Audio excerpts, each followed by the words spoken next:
historic day for residents in the city of Sibley, Iowa. Luminaries representing the White House and Congress joined leaders from the tri-state area to celebrate the completion of a major infrastructure project. Nearly 2 weeks ago, Sibley became the 20th and final city in the region to be connected to a water system that was first incorporated back in 1990.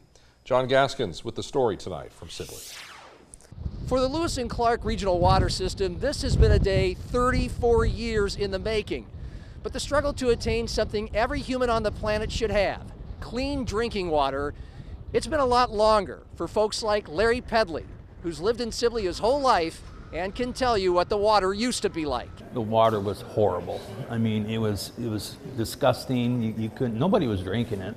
It was good for flushing toilets, that's about it.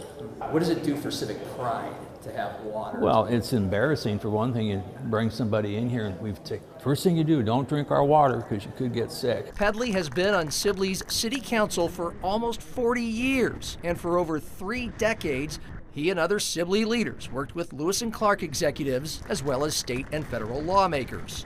And I was very surprised how cooperative and generous they were in working with us on Lewis and Clark. 12 days ago, the city of nearly 3,000 started receiving 650,000 gallons per day of reliable and high-quality drinking water from Lewis and Clark. So how did it take the project 34 years to reach this, its final destination? It was $750 million involved the federal government, 3 states, and 20 cities and rural water systems all working together. So you can imagine the monumental challenges.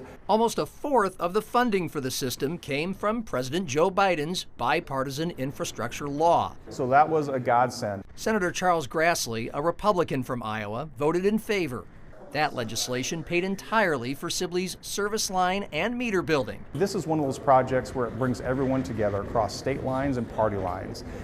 In terms of Republicans, Democrats, Iowans, Minnesotans, South Dakotans, all working together toward a common good. On Monday, Grassley and a member of Biden's staff joined other federal, state, and local leaders to cut the ribbon for Lewis and Clark's meter building.